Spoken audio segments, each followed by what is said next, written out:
तुलसी माँ को जल देते समय बोलने चाहिए। यह 3 शब्द सभी मनोकामनाएं पूर्ण कर देते हैं। आज की इस कथा में हम जानेंगे तुलसी माँ के पौधे को जल देते समय क्या बोलना चाहिए। एक बार की बात, भगवान विष्णु आराम कर रहे थे। तभी माँ लक्ष्मी आई और माँ लक्ष्मी ने भगवान विष्णु से तुलसी माँ को जल देने का महत्व पूछा। तब भगवान विष्णु ने उन्हें उसका महत्व सुना दिया। आगे देवी माँ लक्ष्मी कहती हैं, हे स्वामी, आपने मुझे तुलसी माँ को जल देने का महत्व तो बता दिया है, किंतु अब मेरे मन में यह जानने की जिज्ञासा हो रही है कि तुलसी माँ को जल कैसे देना चाहिए। तुलसी माँ को जल देने की सर्वोत्तम विधि कौन सी है तथा तुलसी माँ को जल देने का मंत्र कौन सा है? कृपया आप मुझे इन सभी प्रश्नों का उत्तर दें। तब भगवान विष्णु देवी माँ लक्ष्मी से कहते हैं, हे देवी, जिस प्रकार से मैंने तुम्हें तुलसी माँ का महत्व सुनाया है, उसी प्रकार से तुलसी माँ को जल देते समय बोले जाने वाले मंत्र का भी बड़ा महत्व है।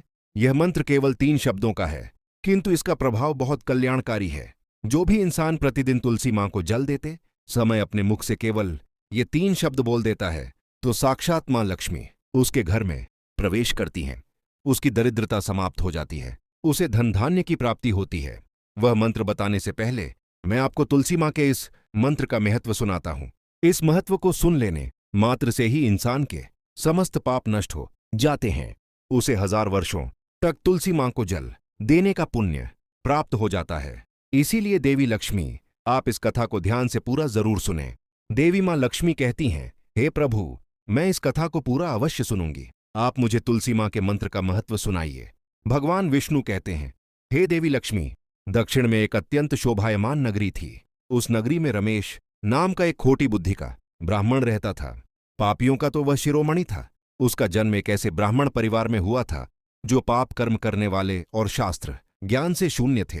वह जन्म से तो ब्राह्मण था, किंतु कर्म से वह अत्यंत दुराचारी था।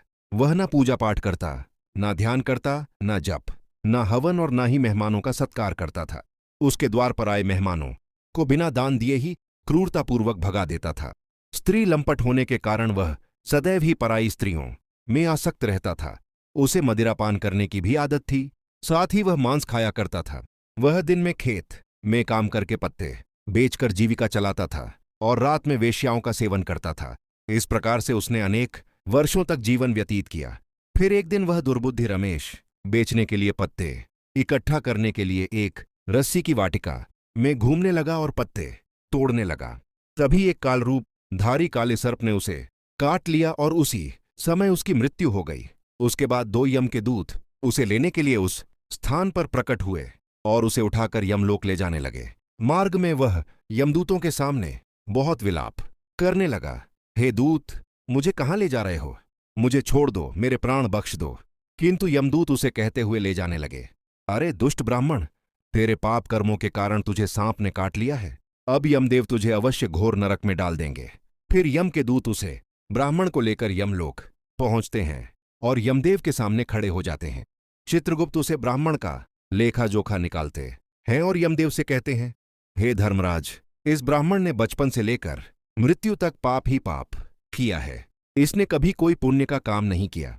फिर धर्मराज अपने दूतों से कहते हैं, हे दूतों, इस घोर पाप करने वाले ब्राह्मण को उठाकर ले जाओ और उसे नरक में डाल दो। फिर यम के दूत उसे ब्राह्मण को ले जाते हैं और नरक की भयंकर अग्नि में धकेल देते हैं। अनेक वर्षों तक नरक में सजा भुगतने के बाद उस ब्राह्मण को दूसरे जन्म में एक बैल का शरीर मिलता है। बैल का जन्म पाकर वह बोझ उठाने का काम करने लगा। उसका मालिक उससे दिन रात काम करवाने लगा। फिर जब उस बैल की शक्ति कम हुई तो उसके मालिक ने उसे एक लंगड़े आदमी को बेच दिया। उस लंगड़े आदमी ने उस बैल को खुद का बोझ उठाने के लिए उपयोग किया। वह उसकी पीठ पर बैठकर घूमा करता था। इस प्रकार से उस बैल ने 8 वर्ष तक उस लंगड़े आदमी का बोझ उठाया। फिर एक दिन वह लंगड़ा आदमी उस बैल की पीठ पर बैठकर किसी ऊंचे पर्वत पर जाने लगा। उस पर्वत पर बहुत देर तक चढ़ने के कारण वह बैल बहुत थक गया। उसकी शक्ति क्षीण हो गई और कुछ समय बाद वह बैल जोर से मूर्छित होकर जमीन पर गिर पड़ा और अंतिम सांसें लेने लगा। तभी वहां खड़े लोगों को उस बैल पर बड़ी दया आई और वे उसके मुख से पानी डालने लगे। फिर उन लोगों में एक पुण्यात्मा व्यक्ति था। उसने उस बैल का कल्याण करने के लिए अपना पुण्य उस बैल को दे दिया। उसे देखकर अन्य लोगों ने भी अपना अपना पुण्य याद करके कुछ पुण्य उस बैल को दे दिया ताकि उसे मुक्ति मिल सके। उसी भीड़ में एक वेश्या भी खड़ी हुई। सभी लोग अपना पुण्य उस बैल को दे रहे थे। यह देखकर उस वेश्या ने भी अपना पुण्य उस बैल को दे दिया। कुछ देर बाद उसे बैल की मृत्यु हो गई। फिर उस स्थान पर यमदूत आते हैं और उस बैल के शरीर से उस ब्राह्मण की आत्मा को निकालकर यमलोक ले जाते हैं। यमलोक ले जाने पर उसे यमदेव के सामने खड़ा किया जाता है और फिर चित्रगुप्त उसका लेखा जोखा देखते हैं तो वे आश्चर्य में पड़ जाते हैं। उस वेश्या द्वारा उस बैल को दिया हुआ पुण्य बहुत बड़ा होता है। उस पुण्य के प्रभाव से सभी जन्मों के पाप नष्ट हो जाते हैं। फिर यमदेव उस ब्राह्मण के सभी पाप क्षमा करते हैं और कहते हैं, हे ब्राह्मण, उस वैश्या ने तुझे अपना पुण्य देकर तुझ पर बड़ा उपकार किया है। केवल उसी के पुण्य के कारण तुम्हारे सभी जन्मों के पाप नष्ट हो गए हैं। बार वह पृथ्वी पर आकर एक उत्तम ब्राह्मण कुल में जन्म लेता है। उस महापुण्य के प्रभाव से उसे इस नए जन्म में अपने पूर्व जन्म की बातें याद आने लगती हैं। जब वह ब्राह्मण बड़ा हो जाता है तो उसे याद आता है कि पिछले जन्म में जब वह बैल था तब एक वेश्या ने उसे अपना पुण्य दे दिया था। इसीलिए उसके मन में उस वेश्या के बारे में जानने की इच्छा होती है और वह महापुण्य के बारे में जानने के लिए उस वेश्या का पता लगाकर उसे ढूंढते हुए उसके नगर में चला जाता है। वह वेश्या बूढ़ी हो चुकी थी।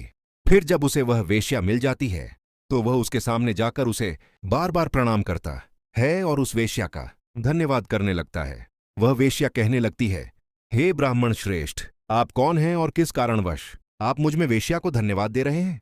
मैंने आपका कौन सा कार्य किया है जो आप मुझे नमस्कार कर रहे हैं? तब वह ब्राह्मण कहता है, हे मां, मैं वही बैल हूं जिसे तुमने अपना पुण्य दे डाला था। अपने पाप कर्मों के कारण मुझे पिछले जन्म में बैल होना पड़ा था। उस पर्वत पर जब मैं मर रहा था तब तुमने मुझे अपना पुण्य दिया था। तुम्हारे पुण्य के प्रभाव से ही आज मुझे फिर से मानव जन्म मिला है। तुम्हारे द्वारा दिए गए उस पुण्य के कारण मुझे अपने पूर्व जन्म की सारी बातें याद हैं।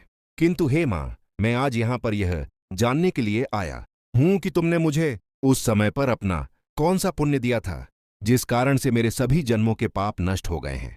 मैं उस पुण्य के बारे में जानना चाहता हूं। तब वेश्या ने कहा, हे ब्राह्मण श्रेष्ठ, मैंने तो अपने जीवन में कोई पुण्य के काम नहीं किए हैं, किंतु मेरे घर में एक तोता है जो पिंजरे में रहकर हमेशा कुछ बोलता रहता है, जिसे सुनकर मेरा अंतःकरण पवित्र हो गया है। उसी तोते द्वारा बोले गए मंत्र का पुण्य मैंने तुम्हें दान में दिया था।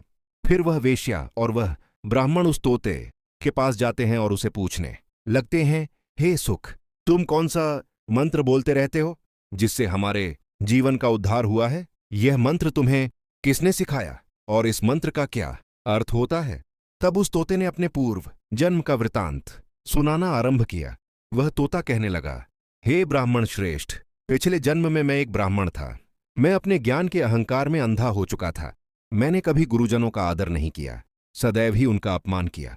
मुझे अपने ज्ञान पर इतना अधिक घमंड हो गया था कि मैं सभी से द्वेष करने लगा, अन्य मनुष्यों को तुच्छ समझने लगा, विद्वानों की भरी सभा में उनका अपमान करने लगा।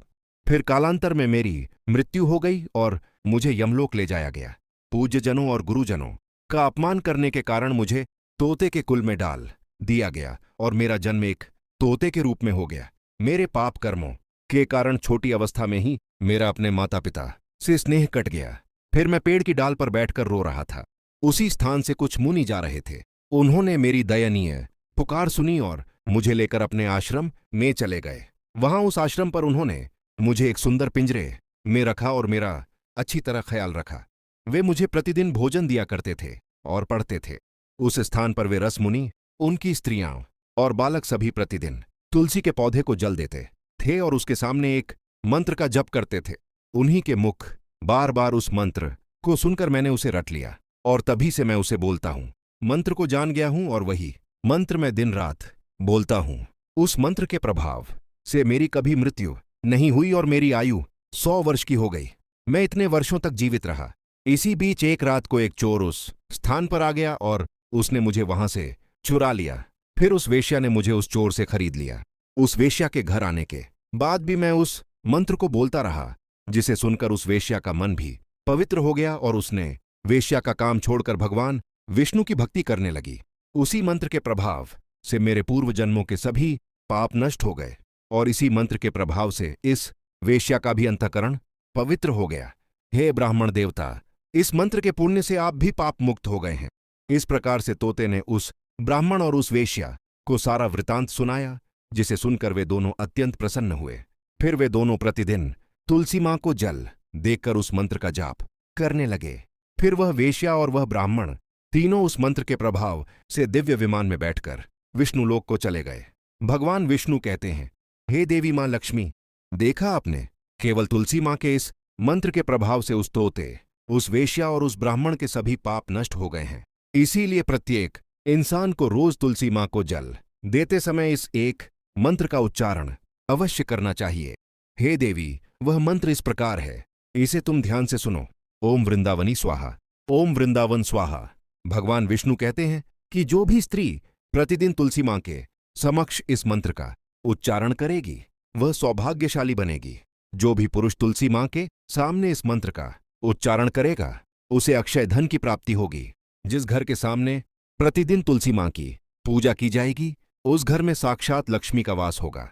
तुलसी मां का यह मंत्र मंत्रराज कल्पतरु है, ये समस्त फलों को प्रदान करने वाला है। अतः जो भी तुलसी मां के सामने इस मंत्र का उच्चारण करेगा उसे संपूर्ण सिद्धियां प्राप्त होंगी।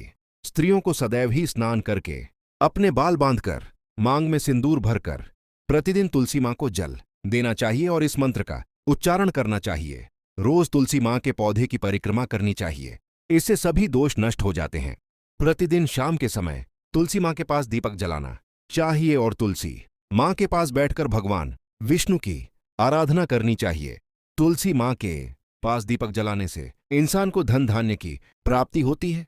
हजारों अमृत के घड़ों से नहलाने पर भी श्री हरि को उतनी तृप्ति नहीं होती जितनी वे मनुष्यों द्वारा तुलसी मां का एक पत्ता चढ़ाने से प्राप्त करते हैं। तेंतुसेंत गाय के दान से मानव जो फल प्राप्त करता है वही फल तुलसी मां पत्र के दान से पा लेता है। जो मृत्यु के समय अपने मुख में तुलसी मां पत्र का जल पा जाता है वह संपूर्ण पापों से मुक्त होकर भगवान विष्णु के धाम जाता है। भगवान विष्णु कहते हैं, पूर्णिमा, अमावस्या, द्वादशी और सूर्य संक्रांति के दिन मध्याह्न काल, रात्रि और अशोच के समय तेल लगाकर बिना स्नान किए अथवा बिना हाथ पैर धोए रात्रि के वस्त्र पहनकर तुलसी मां के पत्र तोड़ना महापाप होता है। श्राद्ध, व्रत, दान, प्रतिष्ठा तथा देव पूजा के लिए तोड़े हुए तुलसी मां पत्र बासी होने पर भी 3 रात्रि तक पवित्र ही रहते हैं। तुलसी मां का एक एक पत्ता न तोड़कर पत्तियों के साथ अग्रभाग को तोड़ना चाहिए।